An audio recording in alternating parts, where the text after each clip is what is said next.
OnePlusന്റെ OnePlus Pad Go എന്ന പുതിയൊരു tablet ഇപ്പം ഇന്ത്യൻ മാർക്കറ്റിൽ ലോഞ്ച് ചെയ്തിട്ടുണ്ട്.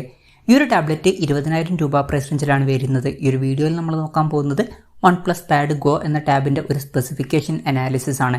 നമ്മൾ ആദ്യം ഫീച്ചേഴ്സും കാര്യങ്ങളൊക്കെ നോക്കുകയാണെന്നുണ്ടെങ്കിൽ ഡിസ്പ്ലേയുടെ കാര്യത്തിൽ ഈ ഒരു ടാബിൽ 11.35 ഇഞ്ചിൻ്റെ ഡിസ്പ്ലേ കൊടുത്തിട്ടുണ്ട്. 2.4K ഡിസ്പ്ലേ ആണ് ഇതിൽ വരുന്നത്. റെസൊല്യൂഷൻ വരുന്നത് 2408x1720 ആണ്. തരക്കേടില്ലാത്ത റെസൊല്യൂഷൻ കാര്യങ്ങൾ കൊടുത്തിട്ടുണ്ട്. LCD പാനലാണ് ഇതിൽ ഉപയോഗിച്ചിരിക്കുന്നത്. ഇപ്പോൾ ഫോണുകളുടെ കാര്യത്തിലൊക്കെ ആണെന്നുണ്ടെങ്കിൽ 20,000 രൂപ പ്രൈസ് റേഞ്ചിൽ AMOLED ഡിസ്പ്ലേ ഇല്ലാത്തത് ഒരു പ്രശ്നമാണ് എന്നൊക്കെ പറയായിരുന്നു.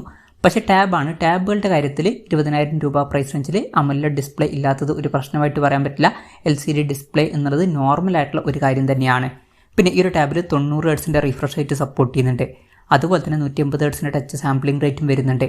7:5 എന്നുള്ള ആസ്പെക്ട് റേഷ്യോയിലാണ് ഈ ഒരു ടാബ് വരുന്നത്. ഈ ഒരു ടാബിൽ ഏകദേശം 86.4% സ്ക്രീൻ ടു ബോഡി റേഷ്യോ വരുന്നുണ്ട്. പിന്നെ ബെസൽസിൻ്റെ സൈസ് 7.5 mm മാത്രമേ വരുന്നുള്ളൂ. പീക്ക് ബ്രൈറ്റ്നസ് വരുന്നത് 400 nits ആണ്. DC ഡിമ്മിങ് എന്നുള്ള ഫീച്ചറൊക്കെ ഇതിൽ സപ്പോർട്ട് ചെയ്യുന്നുണ്ട്. അപ്പോൾ ഡിസ്പ്ലേ ഫീച്ചേഴ്സ് നമ്മൾ മൊത്തത്തിൽ നോക്കുകയാണെന്നുണ്ടെങ്കിൽ അത്യാവശ്യം തരക്കേടില്ലാത്ത ഈ ഒരു പ്രൈസ് റേഞ്ചിനൊക്കെ പറ്റിയിട്ടുള്ള ഡിസ്പ്ലേ ഫീച്ചേഴ്സ് ഈ ഒരു ടാബിൽ വരുന്നുണ്ട് എന്നൊക്കെ പറയാവുന്നതാണ്.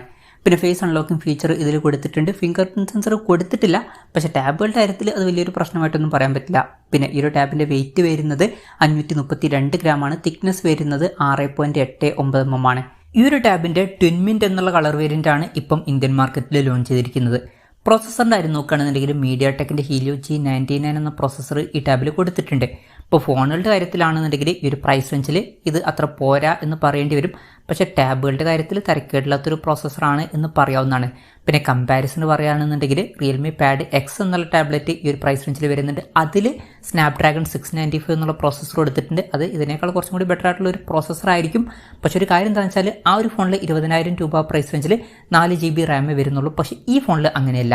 20,000 രൂപ പ്രൈസ് റേഞ്ചിൽ തന്നെ 8 GB റാം ബേസ് വേരിയന്റിൽ കൊടുത്തിട്ടുണ്ട്. കൂടെ 128 GB ഇന്റേണലും വരുന്നുണ്ട്. പിന്നെ 8 GB റാമും 256 GB ഇന്റേണലുമായിട്ട് വരുന്ന ഒരു വെർഷനും വരുന്നുണ്ട്. ഈ ഒരു ടാബിൻ്റെ വൈഫൈ മാത്രം സപ്പോർട്ട് ചെയ്യുന്ന വെർഷനും അതുപോലെ തന്നെ 4G സപ്പോർട്ട് ചെയ്യുന്ന വെർഷനും വരുന്നുണ്ട്. LPDDR4Xന്റെ റാമാണ് ഇതിൽ കൊടുത്തിരിക്കുന്നത്. UFS 2.2 സ്റ്റോറേജ് ടൈപ്പും വരുന്നുണ്ട്.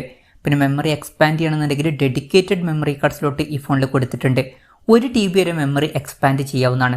പിന്നെ കോഡ് സ്റ്റീരിയോ സ്പീക്കേഴ്സ് ഈ ടാബിൽ വരുന്നുണ്ട്. ഡോൾബി അറ്റ്മോസിൻ്റെ സൗണ്ടും സപ്പോർട്ട് ചെയ്യുന്നുണ്ട്. നല്ലൊരു കാര്യം തന്നെയാണ്. Android 13 ബേസ് ആയിട്ടുള്ള OxygenOS സോഫ്റ്റ്വെയർ ആണ് ഈ ടാബിൽ വരുന്നത്. ക്യാമറയുടെ കാര്യം പറയുകയാണെന്നുണ്ടെങ്കിൽ ടാബിൻ്റെ പിന്നിൽ സിംഗിൾ ക്യാമറ ആണ് കൊടുത്തിരിക്കുന്നത്. ടാബിൻ്റെ പിന്നിൽ 8 MP ക്യാമറ കൊടുത്തിട്ടുണ്ട്. പിന്നെ ഫ്രണ്ടിലും 8 MP സെൽഫി ക്യാമറ കൊടുത്തിട്ടുണ്ട്. ബാറ്ററിയുടെ കാര്യം പറയുകയാണെന്നുണ്ടെങ്കിൽ 8000 mAh ബാറ്ററി കൊടുത്തിട്ടുണ്ട്. 33 വാട്ടിൻ്റെ ഫാസ്റ്റ് ചാർജ് സപ്പോർട്ട് ചെയ്യുന്നുണ്ട്. അപ്പോൾ തരക്കേടില്ലാത്തൊരു ചാർജിങ് സ്പീഡൊക്കെ കൊടുത്തിട്ടുണ്ട്. Type-C ചാർജിംഗ് പോർട്ടും ഇതിൽ വരുന്നുണ്ട്. അപ്പോൾ തരക്കേടില്ലാത്തൊരു ബാറ്ററി സെറ്റപ്പും കാര്യങ്ങളൊക്കെ ഈ ടാബിൽ വരുന്നുണ്ട് എന്ന് പറയാവുന്നതാണ്. അപ്പം ഇതൊക്കെയാണ് ഫീച്ചേഴ്സിനെ പറ്റി പറയാനുള്ള കാര്യങ്ങൾ. പിന്നെ വിലയുടെ കാര്യം പറയുകയാണെന്നുണ്ടെങ്കിൽ ഈ ഒരു ടാബിൻ്റെ 8 GB റാം 128 GB ഇന്റേണലിൻ്റെ വൈഫൈ മാത്രം സപ്പോർട്ട് ചെയ്യുന്ന വെർഷൻ്റെ വില വരുന്നത് 19,999 രൂപയാണ്. 8 GB റാം 128 GB ഇന്റേണൽ വെർഷൻ്റെ 4G സപ്പോർട്ട് ചെയ്യുന്ന വെർഷൻ്റെ വില വരുന്നത് 21,999 രൂപയാണ്.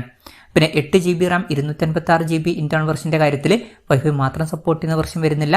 സിം സപ്പോർട്ട് ചെയ്യുന്ന വെർഷൻ മാത്രമേ വരുന്നുള്ളൂ. അതിൻ്റെ വില വരുന്നത് 23,999 രൂപയാണ്. ഒക്ടോബർ 12 മുതലാണ് ഈ ടാബിൻ്റെ സെയിലും കാര്യങ്ങളൊക്കെ സ്റ്റാർട്ട് ചെയ്യുന്നത്. ബാങ്ക് ഓഫേഴ്സും കാര്യങ്ങളൊക്കെ ഉണ്ട്. ബാങ്ക് ഓഫേഴ്സ് കഴിഞ്ഞിട്ട് 2,000 രൂപയുടെ ഓഫറും കാര്യങ്ങളൊക്കെ ലഭിക്കുന്നതായിരിക്കും. എന്തായാലും ഓവറോൾ നോക്കുകയാണെന്നുണ്ടെങ്കിൽ OnePlus Pad Go എന്ന ടാബിൽ അത്യാവശ്യം തരക്കേടില്ലാത്ത ഫീച്ചേഴ്സ് കൊടുത്തിട്ടുണ്ട് എന്ന് പറയാവുന്നതാണ്. ഈ ഒരു പ്രൈസ് റേഞ്ചിൽ തരക്കേടില്ലാത്ത ഡിസ്പ്ലേ ഫീച്ചേഴ്സും ഈ ഒരു പ്രൈസ് റേഞ്ചിൽ തരക്കേടില്ലാത്തൊരു പ്രോസസ്സറും 8 GB റാമും അതുപോലെ തന്നെ കോഡ് സ്റ്റീരിയോ സ്പീക്കേഴ്സും തരക്കേടില്ലാത്ത ഓൺ പേപ്പർ ക്യാമറ സ്പെസിഫിക്കേഷനും അതുപോലെ തന്നെ തരക്കേടില്ലാത്തൊരു ബാറ്ററി സെറ്റപ്പും കാര്യങ്ങളൊക്കെ കൊടുത്തിട്ടുണ്ട്. അപ്പം ഈ ഒരു പ്രൈസ് റേഞ്ചിൽ നിങ്ങൾ ഒരു ടാബ് നോക്കുകയാണെന്നുണ്ടെങ്കിൽ ഈ ഒരു ടാബ് കൺസിഡർ ചെയ്യാവുന്നതാണ്. പിന്നെ ഇതിൻ്റെ കൂടെ റിയൽമി പാഡ് എക്സ് എന്ന ടാബും വരുന്നുണ്ട്. രണ്ടും കൂടി കമ്പയർ ചെയ്തിട്ട് നിങ്ങൾക്ക് കൂടുതൽ ഇഷ്ടപ്പെട്ട ഒരു ടാബ് സെലക്ട് ചെയ്യാവുന്നതാണ്. അതിലാണെങ്കിൽ സ്നാപ്ഡ്രാഗൺ 695 എന്നുള്ള പ്രോസസ്സർ വരുന്നുണ്ട്. പക്ഷേ 4 GB റാമേ വരുന്നുള്ളൂ. ഇതിൽ mediatekന്റെ helio G99 എന്ന പ്രോസസ്സറേ വരുന്നുള്ളൂ. പക്ഷേ 8 GB റാം വരുന്നുണ്ട്. എന്തായാലും ഈ ഒരു പ്രൈസ് റേഞ്ചിൽ OnePlus Pad Go എന്ന ടാബ് കൺസിഡർ ചെയ്യാൻ പറ്റിയിട്ടുള്ള ഒരു ഓപ്ഷൻ തന്നെയായിട്ടാണ് എനിക്ക് തോന്നിയിട്ടുള്ളത്. എന്തായാലും ഈ ഒരു ടാബിനെ പറ്റിയിട്ടുള്ള നിങ്ങളുടെ അഭിപ്രായം ജസ്റ്റ് ഒന്ന് കമൻറ്റ് ചെയ്യുക.